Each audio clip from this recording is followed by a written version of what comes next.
that pinball before you net it in top right corner and take us through that goal? You know, I mean, I can honestly say I don't really remember a lot of it, but I do remember Mia Costa behind me, fighting for the ball. The ball popped up right next to me, and I just kind of was confused because there was no one around me, so I just kind of dinged it up right corner, and I was like, am I offsides? So that's why I kind of stood there and just lifted my hands up. But, I mean, it was a pretty simple goal. It comes down to being able to finish it in the box, and luckily I was able to today. You kind of talked about it. How did it feel just kind of put your arms up and let your teammates kind of come around and hug you? It was good. It was almost exactly how I celebrated on my first goal that I scored in a long time, and then this one scored a game after. And so it was just like, oh my gosh, like I did it again. It wasn't a fluke that I'd scored. Like I actually am earning it. Like I've been working hard. I'm battling for everything. And like especially a goal like that where it just kind of almost was handed to me on a platter. And so I took it. I took it, everything I could get from that. It's kind of the classic forward. You score one and then get another. Yeah. But when that ball fell to you, were you thinking the way you volleyed it was a little bit of a body kick? Yeah.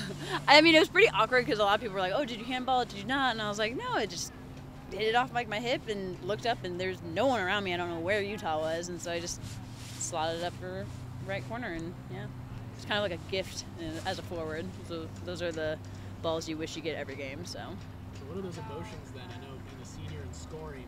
Mm-hmm. This weekend is going to be an emotional roller coaster. But yeah.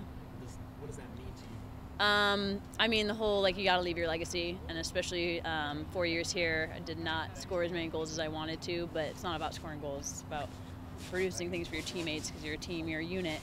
But this being my last 3 games and getting a goal, getting an assist, like, I know that I'm leaving my team on a good note. Like, I want them to succeed next season, even if I'm here or not.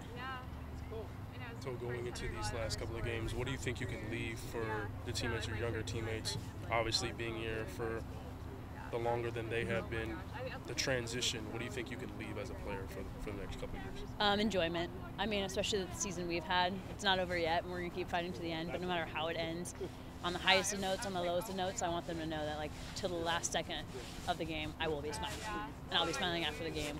And even when I'm helping them with the fitness test at the end of the season, even though I'm not supposed to go, like I'll still show up. I'm going to help them. I mean, it's my duty. Until I'm out of Oregon, I'm going to probably end up showing up here, like whether I want to or not. It's just in my genes to come here. So. Do you have any post-graduation plans? Moving back home, and I'm going to do clinical lab science, so I have to go to another year of school. But I'll probably take a gap year to work and finish up some classes, and then enter more college. So yeah. So what's the emotional and mental side of things? Obviously finishing at home against Colorado and then going to Oregon State. What is that going to be like as a captain, and then also how to maybe put your team in a position to get a bid in the tournament? Mm-hmm. It's almost not harder to be at home because obviously I love being at home, and with all our teammates here when we travel on travel trips, you don't get to take the whole team, and everyone being here, for me personally, like I feel like I play better. I feel like the whole team plays better. The environment is happier. It's just better in general. But being home for the last 2 games definitely gives us an advantage, especially senior day coming up on Sunday. We're going to come out battling exactly what we need. Like we almost needed that senior day to come to give us that extra boost. And then against OSU, I mean, it's OSU. I don't care where we play them. It's going to be the same game no matter what turf we're playing on. So, yeah.